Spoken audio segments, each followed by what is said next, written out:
Welcome to session 3 of our series on connection-based wellness with Joel Pukalo from Family Life Psychology.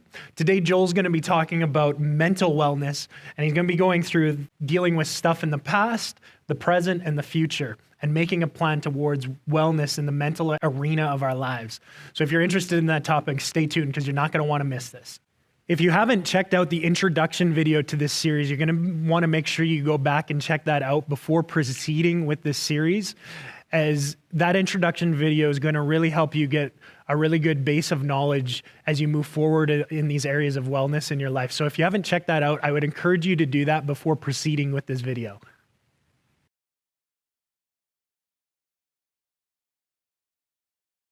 Welcome back to Connection-Based Living. I'm Joel, and today we'll be covering mental wellness. So of course, mental wellness and mental health is a huge field. There's many aspects of it. So we'll just be covering one small part of it today. So just know, take this information with a grain of salt, and there's many more books and resources and different activities and perspectives in the area of mental wellness and health.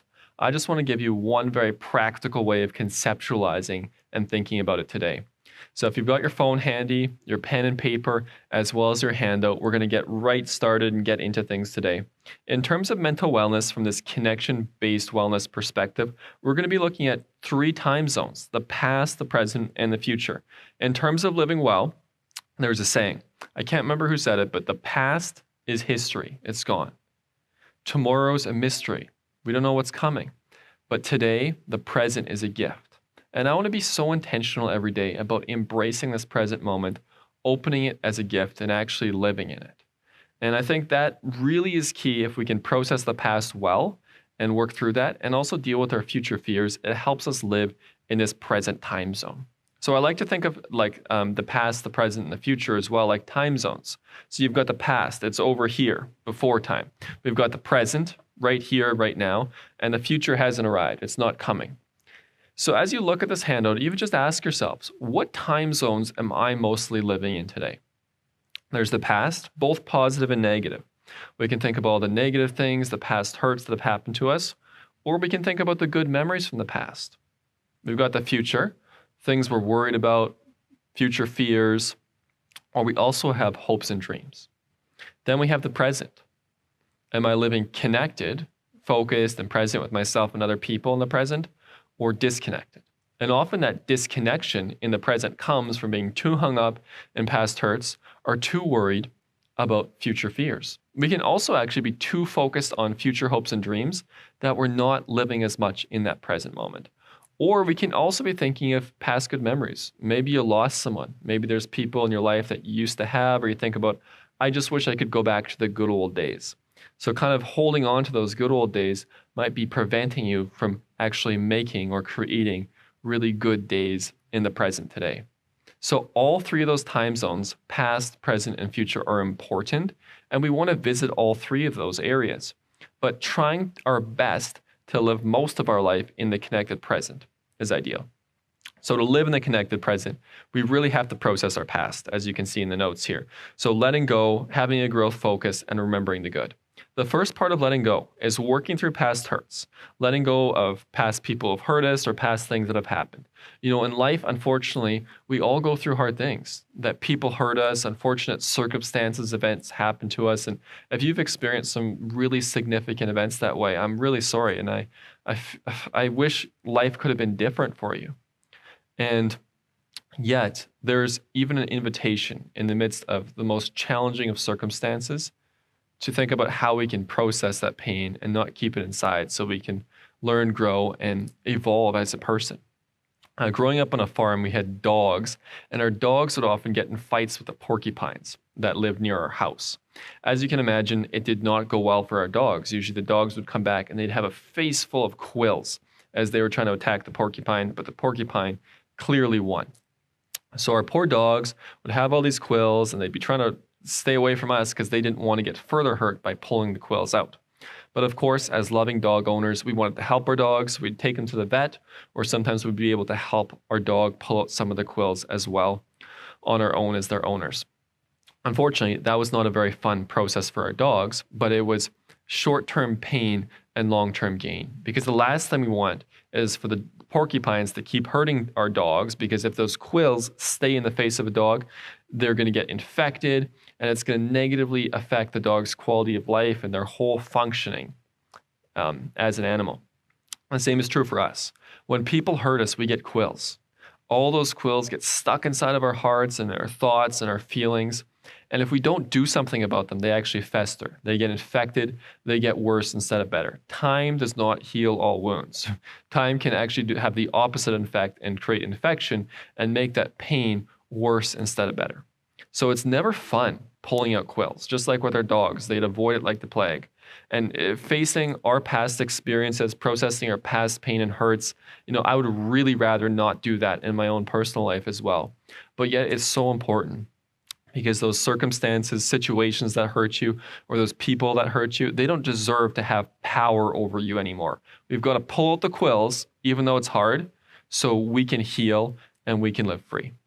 And that's where forgiveness is such a powerful principle. Forgiveness isn't ignoring people's wrongs. It's not saying, oh, it's okay, I'll still be in relationship with you even though you're mean or you've hurt me or whatever. Forgiveness is actually all about healing. It's actually all about healing our hearts. It's about pulling out quills and preventing the people who have hurt you from still negatively influencing our lives. They've hurt you long enough.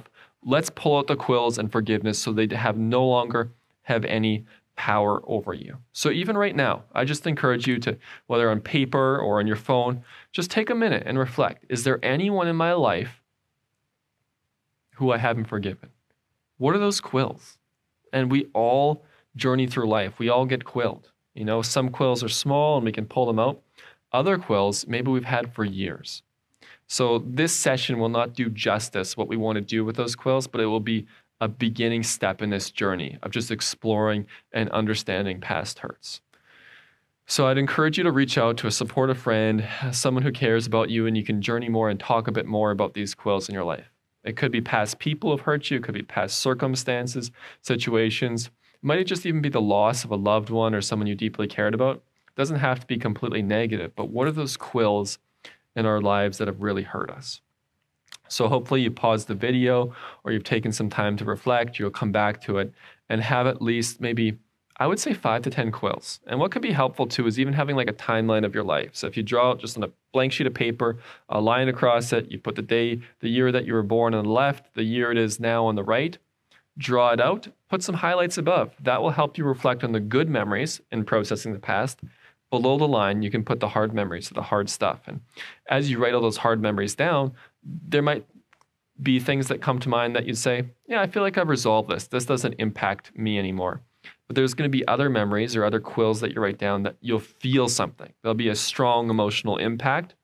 That's a sign that there might be infection. That quill is still in there, and we need to journey in pulling it out. I don't want to oversimplify this journey today, because even forgiveness is a journey.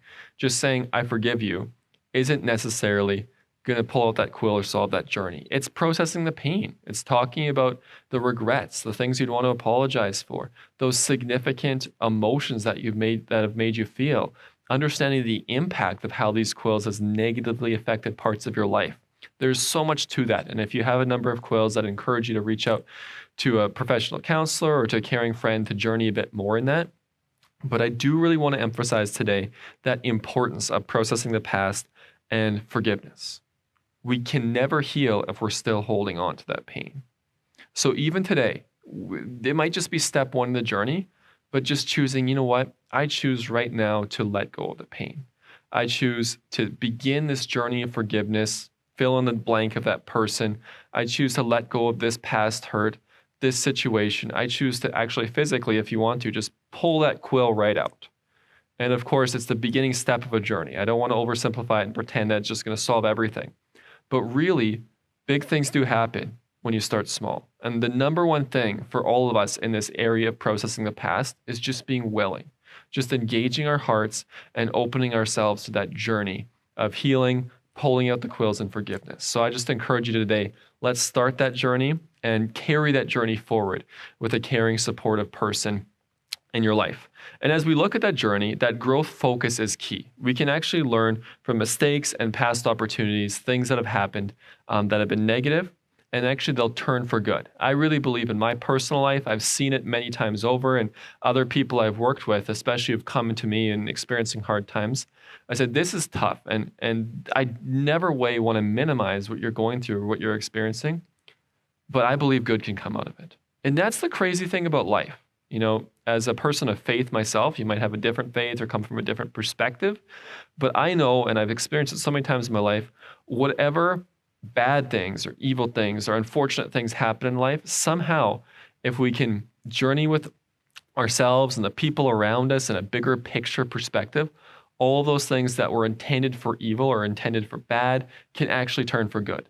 That is a journey. That's a process. There's emotional chaos. There's how you feel and how you think, and a lot of processing between the bad to the good.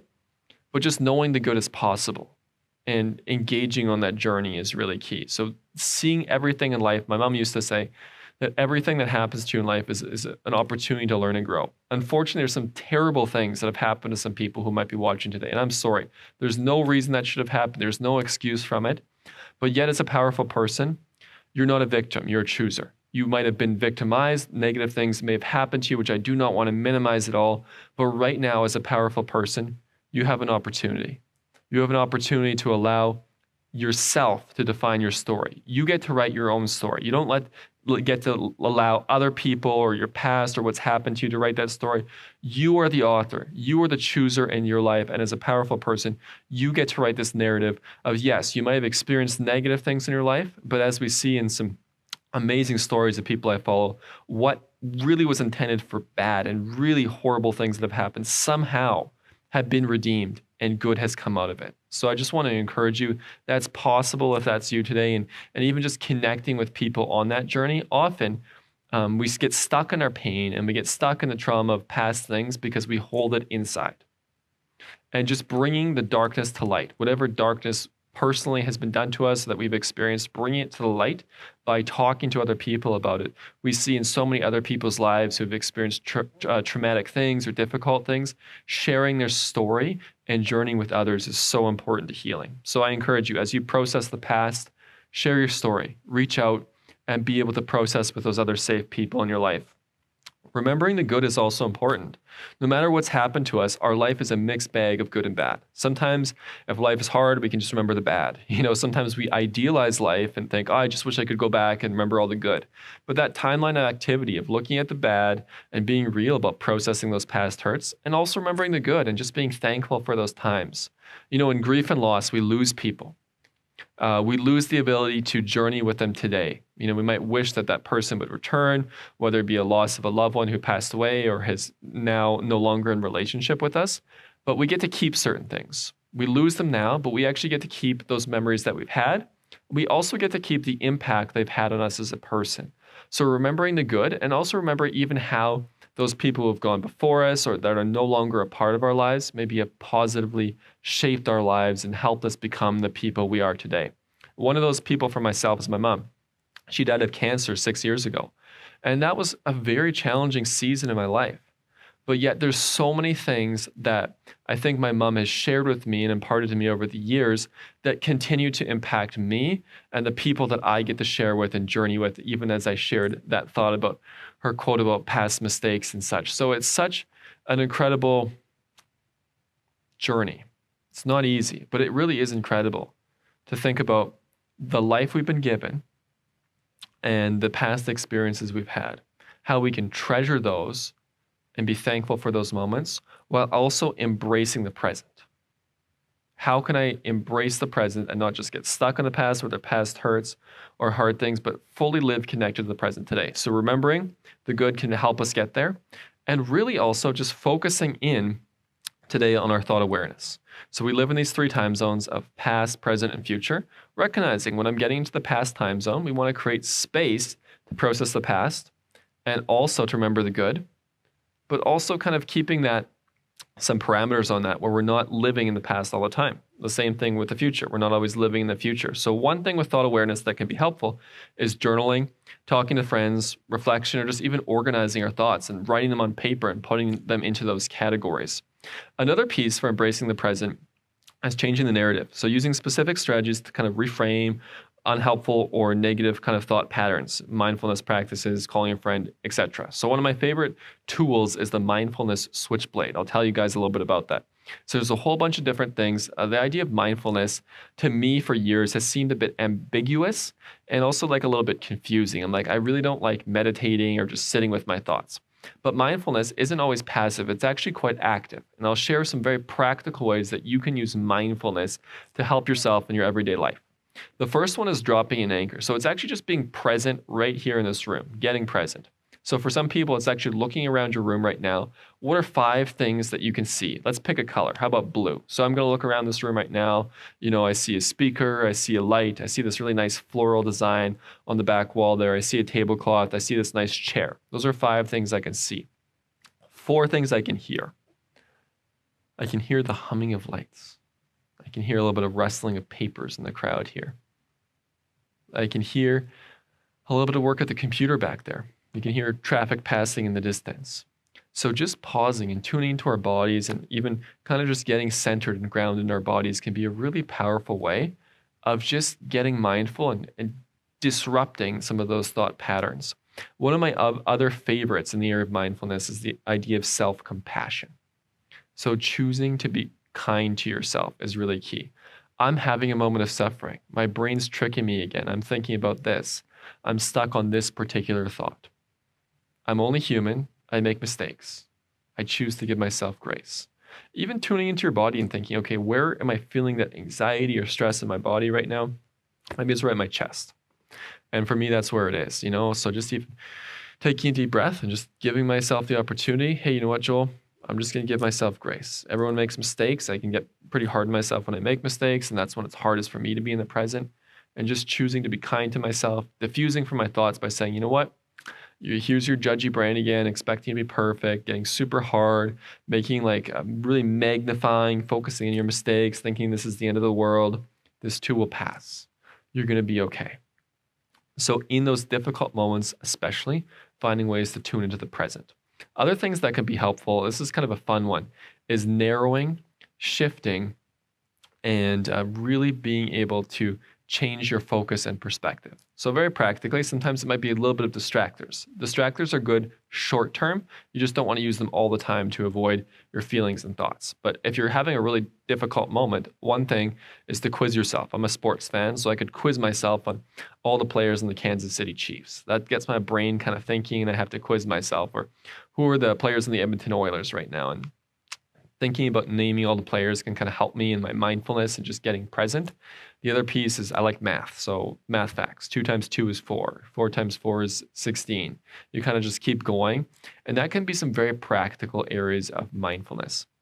The other area is diffusion. So being able to recognize when you're having judgy thoughts. Sometimes we're so in our thoughts. I've got my iPad here, and our thoughts, that's all we can see. We can't see around us at all.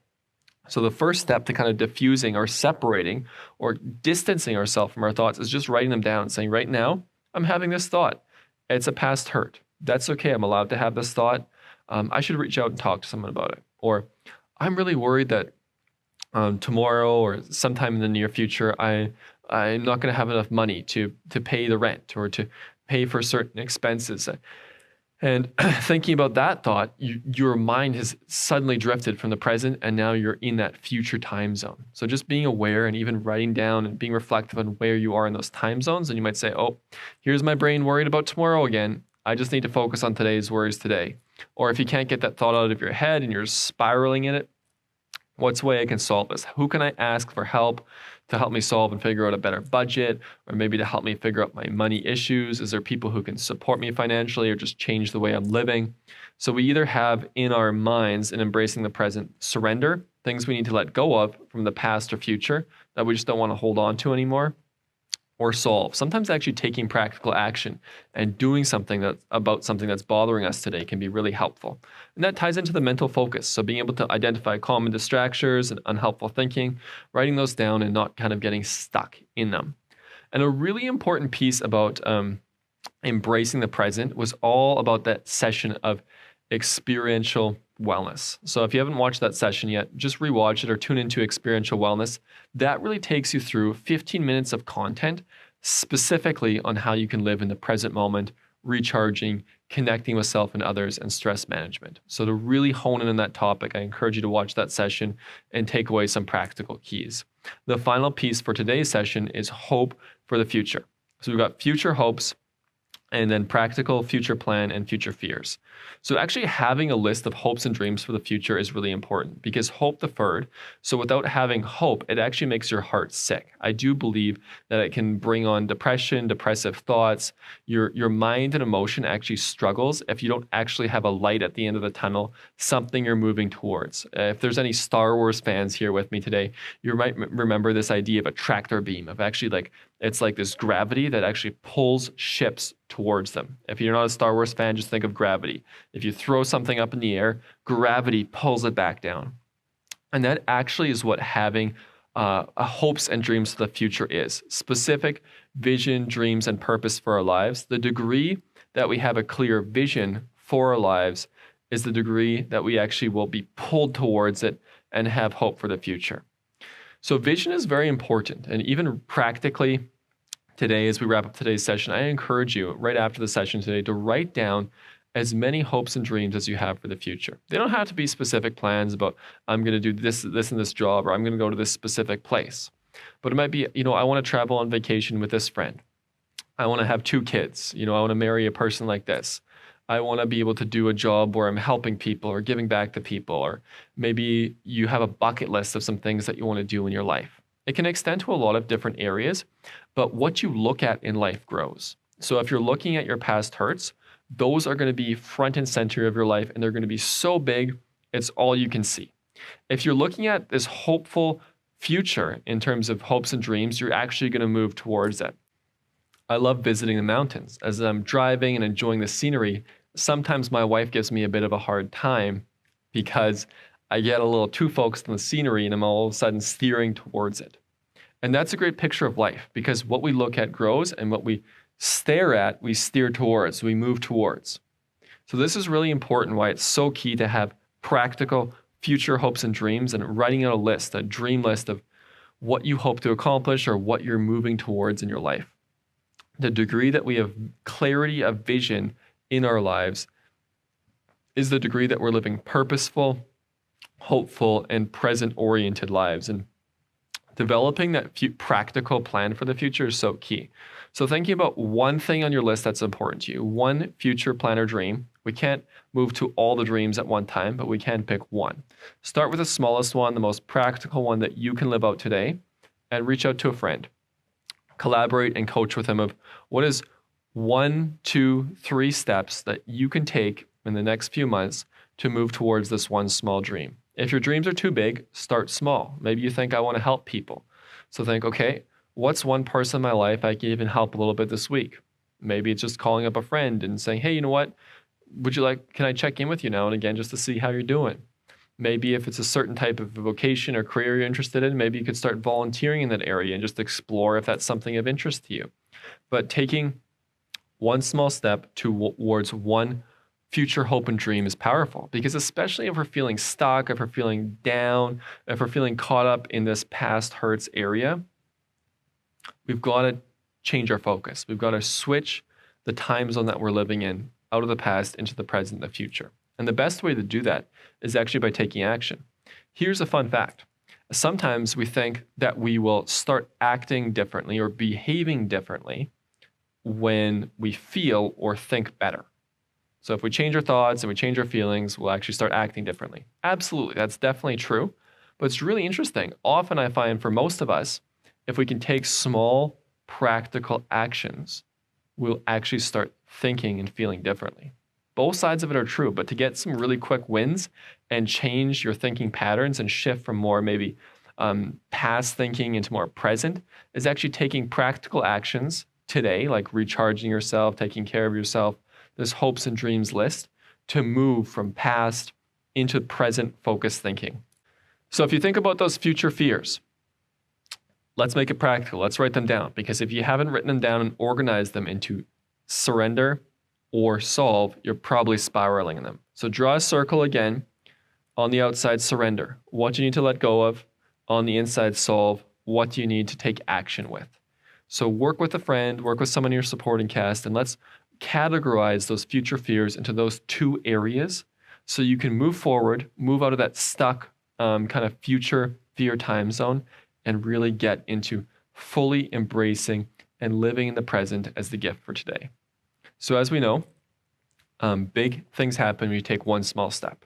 So let's land on one or two small steps, whether it be processing past hurts, writing down future fears, focusing in on future dreams, as well as living in the connected present moments. So kind of pick two of those areas, maybe one area that you might be the most stuck, and let's focus in this particular week on journeying in that one area to learn, grow, and live more connected in the present.